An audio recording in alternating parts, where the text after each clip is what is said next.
Assalamualaikum warahmatullahi wabarakatuh. Perkenalkan, nama saya Fajwa Aulia, NPM 2302441. Mahasiswa program studi Ilmu Hukum Fakultas Hukum Universitas Pasundan. Pada kesempatan ini, saya akan mempresentasikan hasil kajian artikel ilmiah dalam rangka ujian akhir semester mata kuliah Antropologi Hukum. Artikel yang saya kaji berjudul Perspektif Antropologi Hukum dalam Penyelesaian Sengketa Masyarakat Melayu, karya Gatot Teguh Afianto dan Andi Hakim Lubis, yang diterbitkan dalam Sosius, Jurnal Penelitian Ilmu-Ilmu Sosial, Volume 1, Nomor 5, Desember 2023. Kita mulai dari pertanyaan mendasar, mengapa sengketa penting dikaji secara antropologis? Seperti yang disampaikan Taryono pada tahun 2018, sengketa adalah fenomena sosial yang tidak dapat dipisahkan dari kehidupan manusia, bahkan melampaui batas-batas budaya. Artinya, dimanapun manusia hidup bersama, di situ ada potensi sengketa. Namun yang menarik bagi antropologi hukum bukan semata-mata sengketanya, melainkan bagaimana masyarakat menyelesaikannya, karena cara menyelesaikan sengketa mencerminkan nilai, budaya, dan sistem hukum yang hidup dalam masyarakat tersebut. Inilah yang menjadi fokus artikel yang saya kaji, bagaimana masyarakat Melayu di Kecamatan Medang Deras, Kabupaten Batubara, Sumatera Utara, menyelesaikan berbagai jenis sengketa melalui peranata adat mereka. Penelitian ini dilakukan secara empiris, langsung di lapangan, melalui observasi dan wawancara mendalam di desa yang mayoritas dihuni masyarakat Melayu. Untuk menganalisis fenomena ini, artikel menggunakan teori sistem hukum Lawrence M. Friedman sebagai kerangka utama. Friedman membagi sistem hukum ke dalam 3 unsur yang saling berkaitan. Pertama, struktur hukum, yaitu lembaga-lembaga seperti pengadilan, legislatif, dan eksekutif yang membentuk dan menegakkan hukum. Kedua, substansi hukum, yaitu norma dan aturan yang mengatur perilaku masyarakat. Dan ketiga, yang menjadi fokus kajian ini adalah budaya hukum, yaitu sikap, nilai, dan kepercayaan masyarakat terhadap hukum itu sendiri. Mengapa budaya hukum yang penting? Karena Friedman sendiri mengatakan, dan ini kutipan yang sangat terkenal, bahwa tanpa budaya hukum, sistem hukum itu sendiri tidak akan berdaya. Seperti ikan mati yang berenang di keranjang, bukan seperti ikan hidup yang berenang di lautnya. Artinya, secanggih apapun aturan yang dibuat negara, jika tidak selaras dengan budaya hukum masyarakatnya, aturan ini tidak akan efektif. Inilah landasan teoritis yang digunakan artikel ini untuk menjelaskan mengapa peranata adat bisa lebih efektif dari litigasi formal. Sebelum masuk ke temuan, penting untuk memahami siapa masyarakat yang diteliti. Masyarakat Melayu Kecamatan Medang Deras hidup dengan prinsip adat yang sangat khas.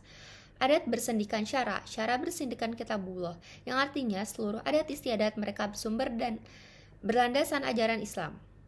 Sistem adat mereka tersusun dalam 4 stratifikasi, mulai dari adat yang paling mendasar dan tidak berubah, hingga yang paling praktis yaitu adat istiadat. Lapisan keempat inilah yang mengatur prosedur kehidupan sehari-hari, termasuk bagaimana sengketa diselesaikan.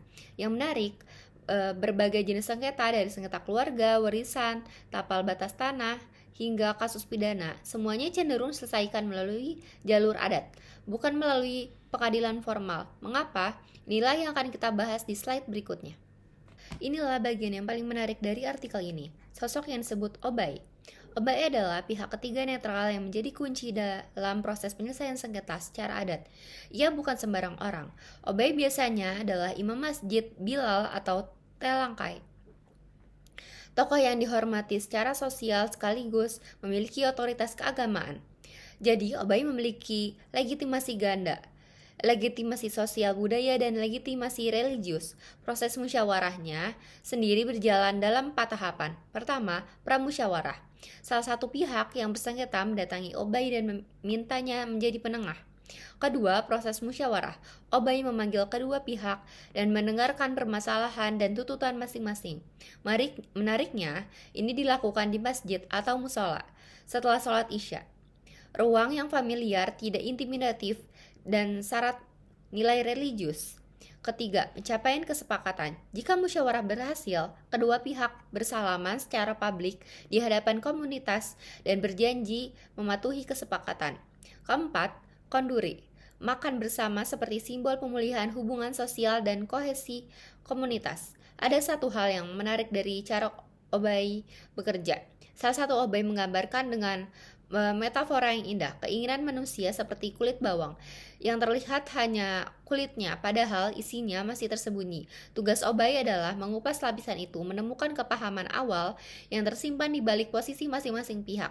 Pendekatan ini, jika dihubungkan dengan teori mediasi modern, sangat sejalan dengan apa yang disebut interest-based negotiation, negosiasi berbasis kepentingan nyata, bukan posisi yang ditampilkan. Dalam penelitian lapangan, artikel ini menghasilkan 5 temuan utama yang ingin saya analisis secara kritis. Temuan pertama, model penyelesaian sengketa yang digunakan adalah kombinasi mediasi dan negosiasi. Obay hadir sebagai mediator, tetapi keputusan akhir tetap di tangan para pihak sendiri. Melalui negosiasi aktif, ini bukan model murni, salah satunya. Temuan kedua, Obay adalah aktor yang paling menentukan kecakapan personalnya dalam membaca dan menggali kepentingan tersembunyi para pihak yang jauh lebih penting dari prosedur formal yang baku. Temuan ketiga, Pranata adat terbukti lebih efektif dan efisien dari litigasi. Prosesnya lebih cepat, lebih murah, dan lebih memuaskan para pihak. Karena fokusnya bukan pada siapa yang mau menang atau kalah, melainkan pada pelenyapan sumber ketegangan sosial. Temuan keempat, dimensi religius sangat kuat karena adat Melayu bersumber dari syara. Seluruh proses musyawarah syarat nilai Islam, dari tempat, waktu, hingga pemimpinnya. Temuan kelima, dan ini yang penting secara kritis, Pranata adat tidak selalu berhasil. Dari 5 kasus yang diteliti, 1 kasus gagal mencapai kesepakatan, yaitu sengketa penggunaan masjid sebagai majelis taklim. Ini menunjukkan bahwa ketika sengketa menyangkut nilai-nilai prinsipil yang tidak bisa dikompromikan, Pranata adat memiliki batas kemampuannya. Untuk memperjelas keunggulan Pranata adat, mari kita bandingkan langsung dengan jalur litigasi.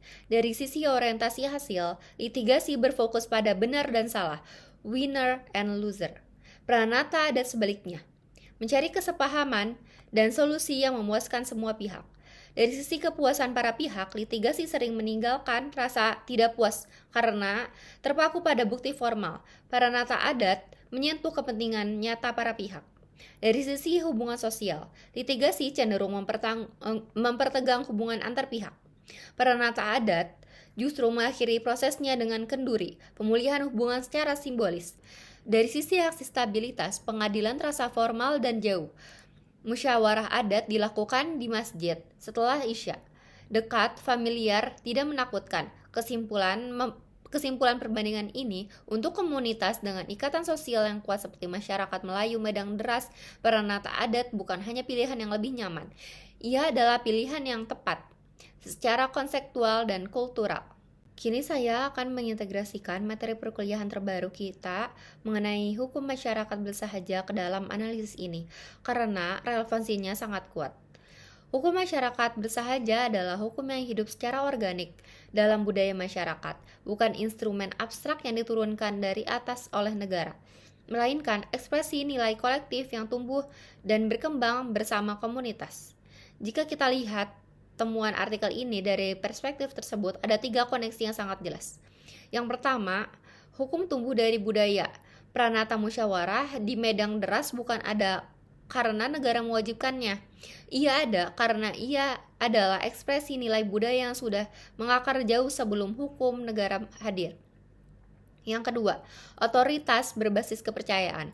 Obay mendapat otoritas bukan dari SK jabatan, bukan dari sertifikasi formal, melainkan dari kepercayaan komunitas. Ini adalah ciri khas hukum masyarakat bersahaja. Ketiga, pluralisme, hukum yang nyata. Hukum negara dan hukum adat beroperasi berdampingan di medan deras. Masyarakatnya sendiri yang memilih mekanisme mana yang paling sesuai dengan konteks dan nilai lokalnya. Jadi, masyarakat Melayu Medang Deras bukan hanya objek penelitian antropologi hukum. Mereka adalah representasi hidup dari konsep hukum masyarakat bersahaja. Dari seluruh analisis yang telah saya paparkan, ada 5 kesimpulan utama yang bisa kita tarik. Yang pertama, Pranata adat musyawarah masyarakat Melayu Medang Deras terbukti lebih efektif dan efisien dibanding litigasi formal dalam konteks komunitas tersebut. 2. Obay adalah aktor kunci dengan legitimasi ganda. sosial budaya, dan religius, yang kepercayaannya sangat menentukan keberhasilan musyawarah. Ketiga, keberhasilan penyelesaian sengketa bergantung pada kesesuaian nilai budaya, bukan semata-mata pada substansi aturan hukum negara. 4. Peranata adat memiliki batas kemampuan khususnya ketika sengketa menyangkut nilai-nilai prinsipil yang tidak mudah dikompromikan. Dan 5. Masyarakat Melayu Medang Deras adalah representasi nyata dari hukum masyarakat bersahaja, hukum yang hidup dari bawah bukan dari atas. Demikianlah presentasi yang dapat saya sampaikan. Wassalamualaikum warahmatullahi wabarakatuh.